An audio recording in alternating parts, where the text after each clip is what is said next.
Hey everybody, I'm back again to talk about shift plates on the Camaro.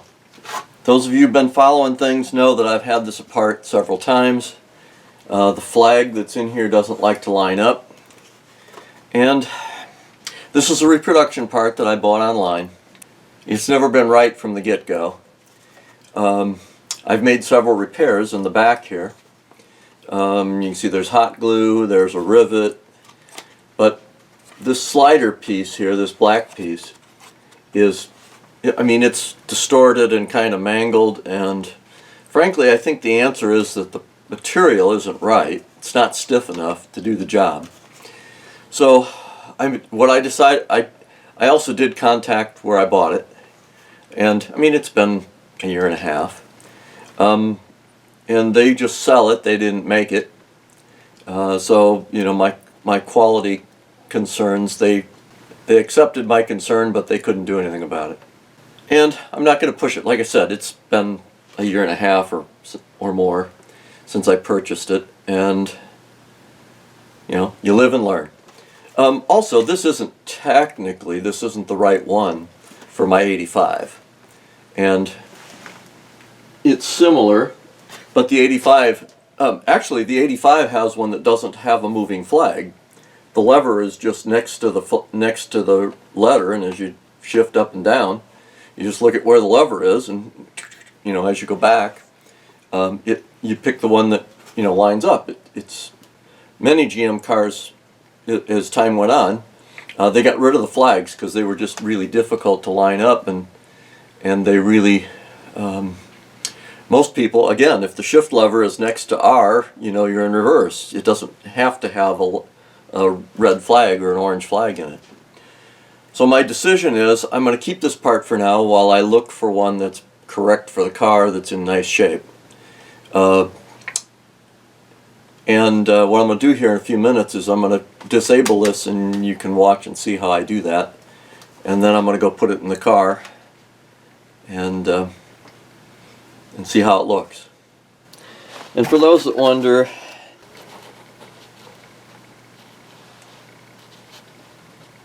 so it's a TG8389 shift plate, and it's supposed to go from 83 to 89, which is probably why they made the number the way it is. But it's just not been the right thing. So again, as I said, this piece you can see is distorting.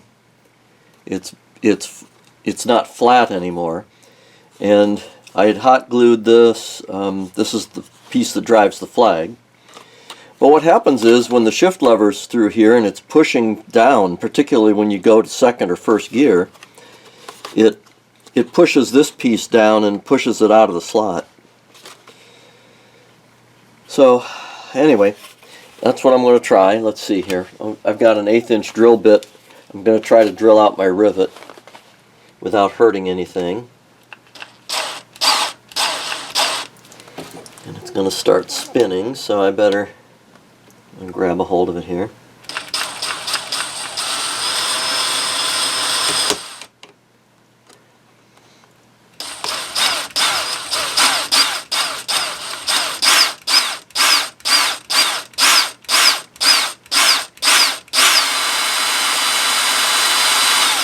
How we're doing?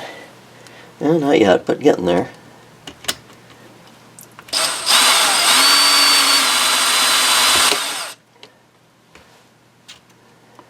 I think I maybe got it. I'm getting plastic now. Yeah, not yet. All right.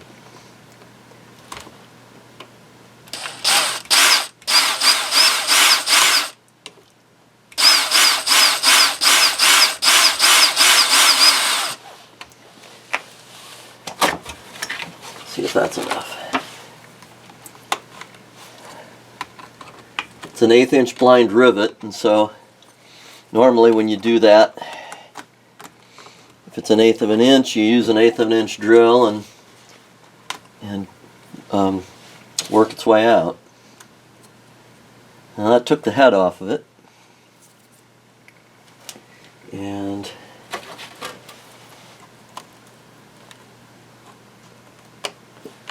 go. Push it down in this inside. Alright. Now that'll come apart in a minute. I mean, the workmanship looks nice, but it just doesn't do it. So what I think I'm going to do is I'm going to use a razor knife and just slice the end of this. See if that works. Doesn't seem to want to, so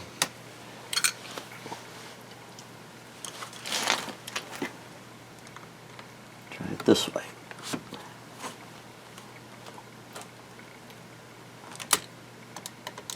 And be careful you don't get your fingers in the way.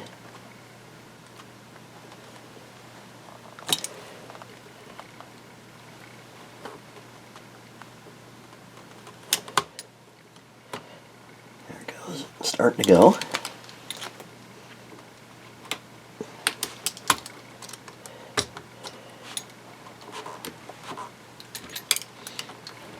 Now, all right.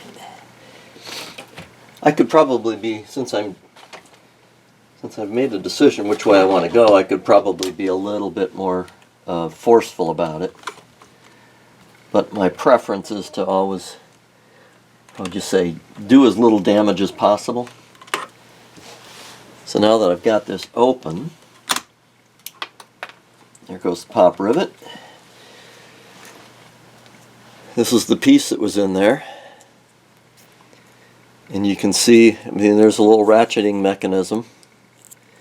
But see, it got all bent up in there because it was running outside of its track. And I don't know, I mean, about the only way to make that better would be to reinforce it with something really stiff.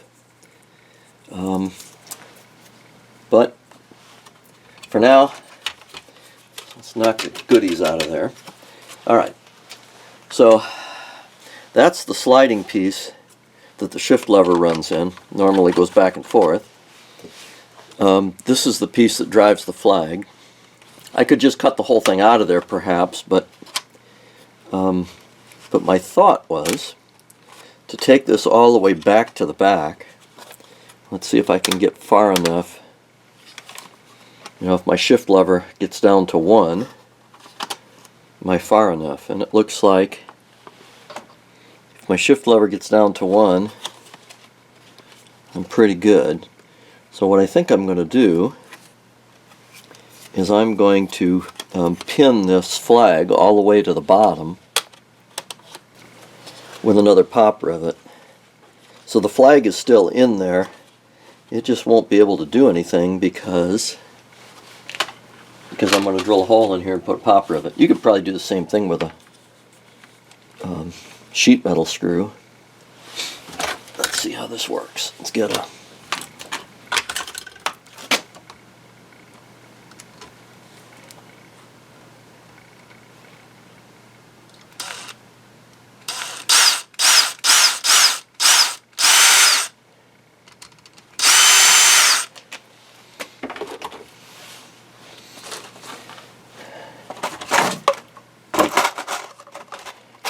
happen to have a whole bucket of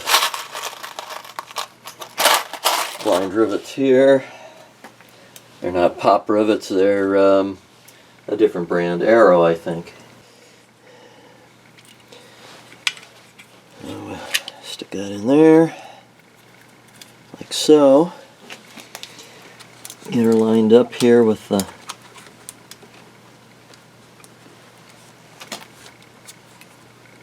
both holes.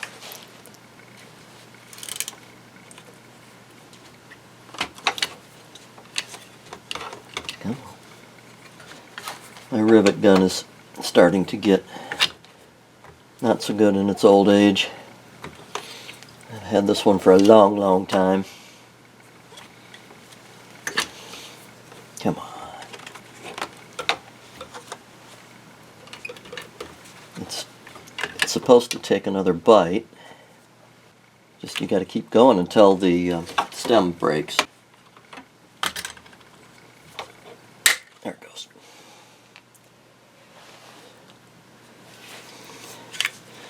It's just for some reason The little ratchet in there doesn't want to let go of the stem. Ah well. Okay. So at this point, I have a rivet in here that's basically holding this all the way back, and this can just go down into the console area. And this guy's just going to sit here at the end. You don't see a flag anymore.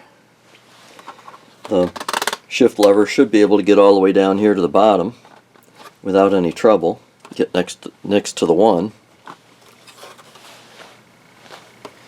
And if for any reason that isn't enough, I'll come in here and carve out some of this white part.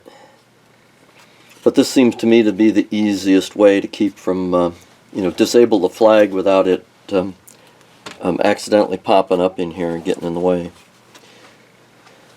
Well, let's go drop it on the car and see how it looks. Right now the battery is disconnected and the wheels are blocked because I was working on other stuff. So let's drop this over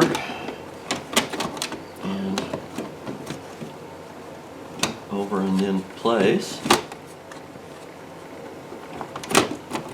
like so.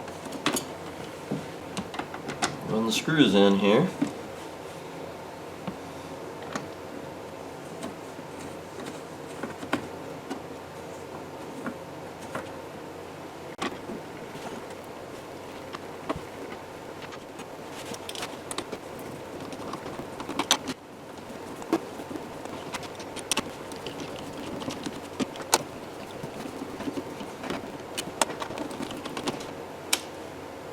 I want to make sure I get the screws in so that I know everything's lined up and secure. And then the shift knob and the button. Drop the knob on there. I'm not going to clip it quite yet. Let's just check it and see that it works first. Okay, so park, there's reverse, there's neutral, drive, or I should say overdrive, drive, 2, 1. 1, 2, drive, overdrive, neutral, reverse, and park. Yeah, I think that looks pretty good.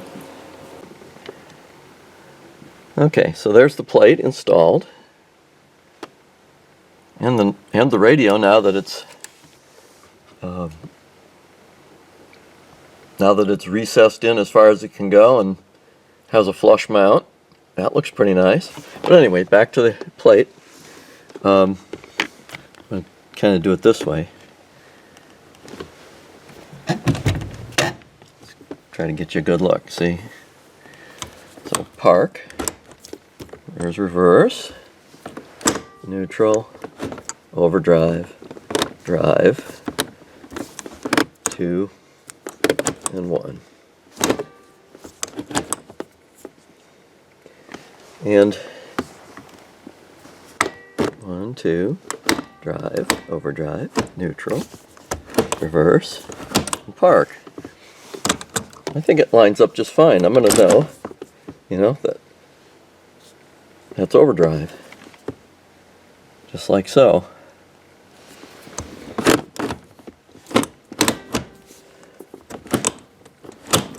Between the letters next to the shift lever and the detents in the unit, I mean overdrive, you get neutral and you get overdrive.